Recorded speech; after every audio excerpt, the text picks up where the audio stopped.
Hello traders, welcome back to trading भी। सभी लोगों का बहुत बहुत स्वागत है आपके अपने चैनल पर। आज का टॉपिक 99.99% लोगों का फेवरेट टॉपिक है, टेक्निकल एनालिसिस। टेक्निकल एनालिसिस से पहुंचने से पहले हम लोगों को कुछ बेसिक चीज़ें कवर करनी थी, जो हम लोगों ने टॉपिक 1 टू लेके टॉपिक 9 तक हम लोगों ने उसमें कवर की।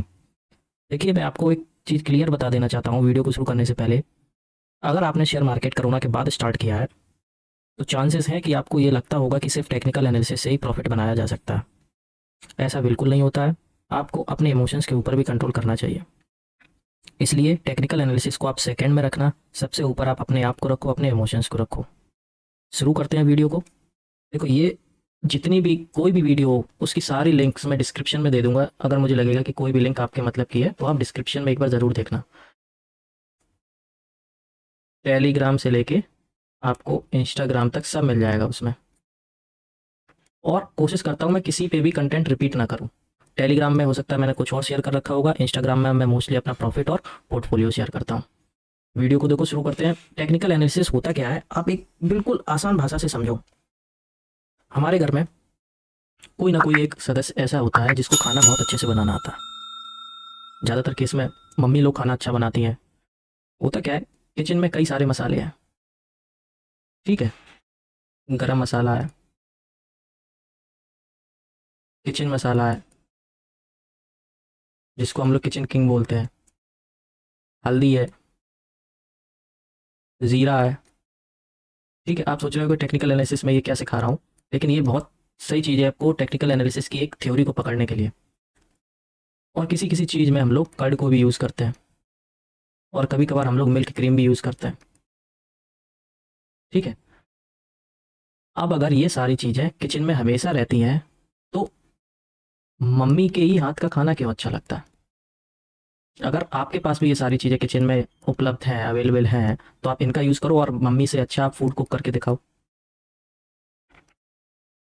क्या आप मम्मी से अच्छा खाना बना सकते हो अगर मैं आपके पास, जब या हो सकता है आप जो कहो तो दो चार मसाले और दे दूँ। जैसे कि चलो, डोसे डोसे के मसाले दे दिए, रायता दे दिया, और नॉन-वेज के मसाले भी आपको दे दिए। ये आपको मैंने एडिशनल दे दिया, क्या इसके बाद भी आप मम्मी से अच्छा खाना बना लोगे? वो सिर्फ़ इसलिए क्योंकि मम्मी ने ना प्रैक्टिस कर रखी है, और एक ही सब्ज़ी को उन्होंने कई बार बनाया है। ठीक वैसे ही टेक्निकल एनालिसिस में बहुत कुछ है। कुछ लोग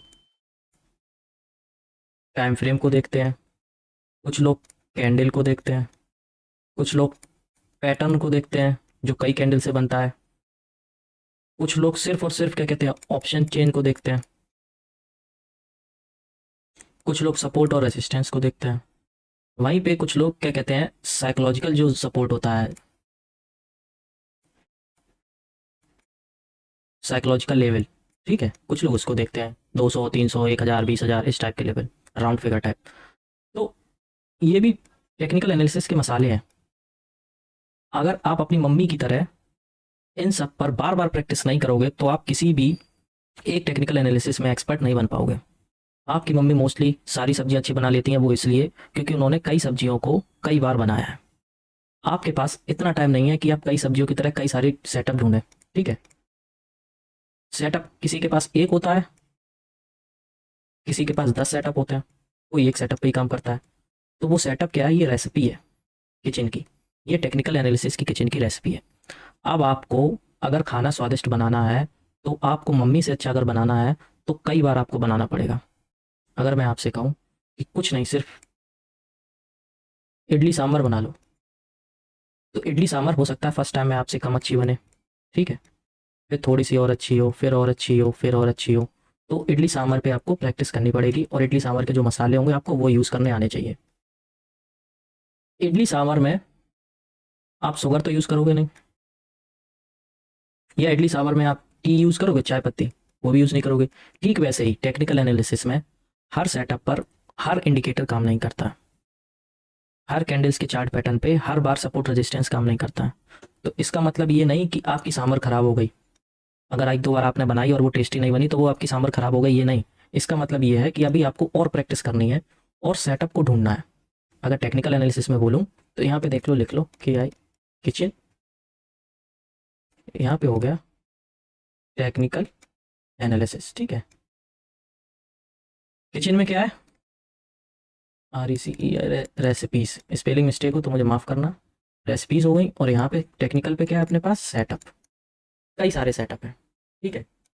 अब रेसिपीज में आपको जैसे भूख लगेगी आप वो तैयार कर लोगे, ठीक है। फॉर एग्जाम्पल, आज आपका पाव भाजी खाने का मन है, कल आपने डोसा खाया, परसों चिकन खाया, फिर आपने दाल फ्राई खाई, ठीक है। लेकिन अगर आप इनको बनाने बैठोगे, क्या आप सारी चीज़ें बना सकते हो? नहीं बना सकते। ठीक वैसे ही सेटअप में कभी आपने मूविंग एवरेज यूज़ कर लिया, ठीक है, कभी सिर्फ वॉल्यूम देखा, कभी मूविंग एवरेज में एक्सपोनेंशियल यूज़ कर लिया, कभी MACD यूज़ कर लिया, कभी बॉयलिंगर बैंड यूज़ कर लिया, ठीक है। जब आप ये सारी चीज़ पहली बार में अच्छे से नहीं बना सकते, तो क्या आपको लग रहा है इतने बड़े ट्रेडिंग में जो जहाँ पर एक्सपर्ट लोग बैठे हैं, उनके सामने सिर्फ एक ही मूविंग एवरेज और वॉल्यूम लगा के आप एक्सपर्ट बन जाओगे और पैसा कमाना शुरू कर दोगे? सिंपल सा फंडा है, वो है प्रैक्टिस। पाव भाजी में मसाला पाव भाजी का ही आएगा, वो तब आपको पता चलेगा जब आप पाव भाजी कई बार गलत बनाओगे। कभी पाव भाजी में डोसा का मसाला डाल के देखोगे, कभी चिकन का, कभी दाल फ्राई का, पाव भाजी गलत बनने दो। कभी ना कभी पाव भाजी का मसाला इस पे सूट करेगा और आपको समझ में आ जाएगा कि ये वाला मसाला इसमें जाएगा।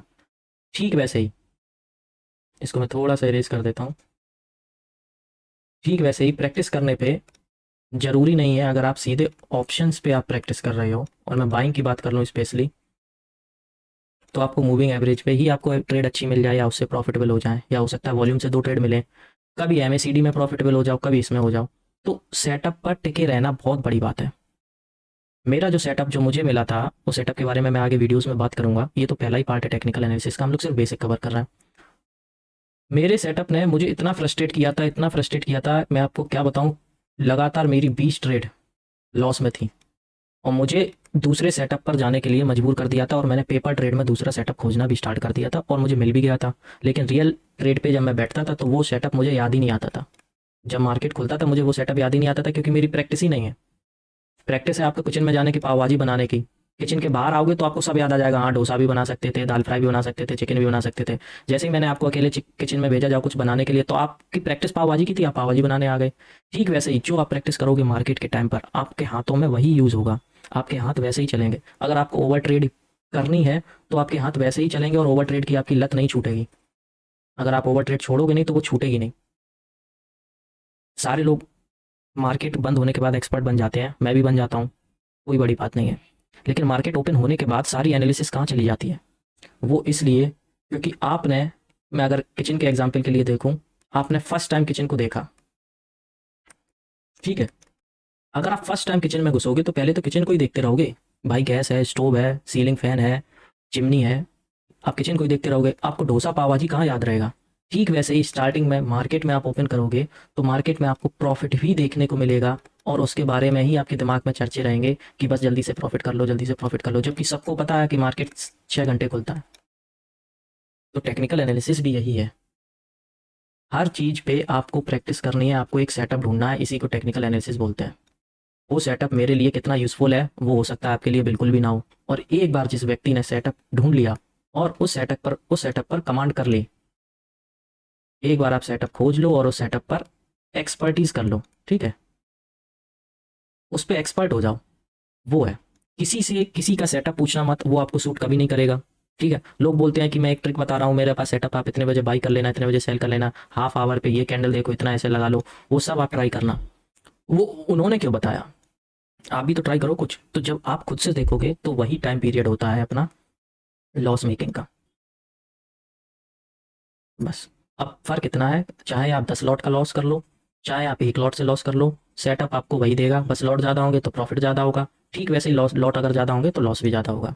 इसीलिए कोशिश करना 10K से 50K तक रखना, और इसको कम से कम 10 मंथ तक चलाना, यूज़ करना 10 मंथ तक, और सेटअप ढूंढने की कोशिश करना। अगर आपको इंडिकेटर से ट्रेड लेनी है तो इंडिकेटर से लेना, कैंडल से ट्रेड लेनी है तो आप कैंडल से ट्रेड ले लेना, जैसे हैमर बोलते हैं, बुलिश इनगल्फिंग बोलते हैं, और आपका शूटिंग स्टार हो गया, इन पर आपको ट्रेड लेनी हो तो इनसे आप ट्रेड लेना। लेकिन हर चीज़ आप ट्राई मत करना, आप खुद से देखना क्या काम कर सकता है और उन्हीं 3-4 चीज़ों को आप चूज़ करना और उन्हीं पे प्रैक्टिस करना।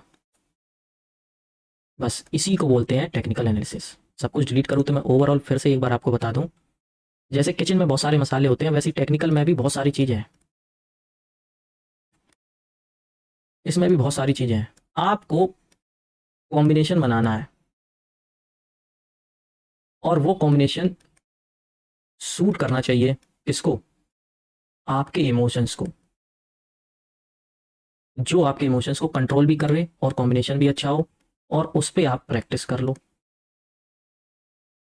वही आपका सेटअप हो गया।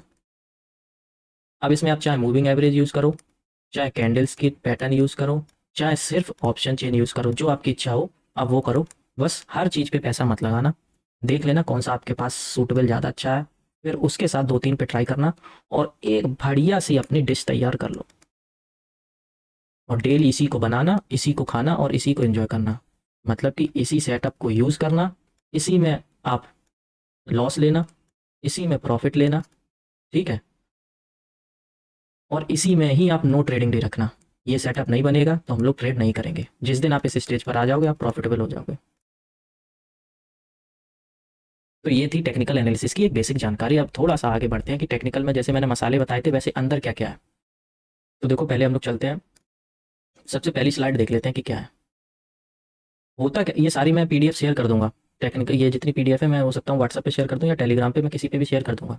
देखो टेक्निकल में क्या है कि आपको क्या है इन डेप्थ एनालिसिस करनी है कैंडलस्टिक की और उसकी कॉम्प्लेक्सिटीज़ की। वही चीज़ इसमें बता रहा है कि वो सारे कॉम्बिनेशंस को आपको स्टेप बाय स्टेप मतलब गाइड करना है, उन मेथड को यूज़ करना है और एक रेसिपी तैयार करनी है, उसी को हम लोग टेक्निकल एनालिसिस बोलते हैं। इसमें हम लोग देखो देखेंगे कि आगे आने वाली वीडियोज़ में वो भी डिस्कस कर लेते हैं। इंट्रोडक्शन कर ही लिया, मैंने बता दिया, किचन से आपको रिलेट कर दिया तो अच्छे से समझ में आ गया होगा। ठीक है? फॉर्मेशन ऑफ ए कैंडलस्टिक, कैसे रेड कैंडल बनती है, कैसे ग्रीन बनती है, हैमर हो गया, बुलिश एंगल्फिंग हो गया, ये थोड़ा-सा हम लोग इंटरमीडिएट लेवल पे भी देखेंगे। ठीक है? फिर टाइम फ्रेम कौन सा सही रहता है वो भी देखेंगे और बेसिक्स में एक बार हम लोग ये देख लेंगे कि कौन सा ट्रेंड बुलिश है, कौन सा बियरिश है, कौन सा साइडवेज है, वो भी हम लोगों को देखना रहेगा। और ये भी देखना है कि जो आपका सेटअप यूज़ हो रहा है वो बुलिश पे ज़्यादा अच्छे से काम करता है या बियरिश पे, ये भी आपको ही ढूंढना है। और एडवांस में हम लोग ये जो अलग लेक्चर यूज़ करेंगे इसके कई सारे पार्ट हो सकते हैं टेक्निकल एनालिसिस के। हो सकता है हम लोग इसको पैटर्न पे देखें कि कौन सा पैटर्न किसके लिए ज़्यादा सूटेबल है। कुछ पैटर्न स्विंग में अच्छे से काम करते हैं, जैसे cup and handle daily time frame पर स्विंग में बहुत अच्छा काम करता है।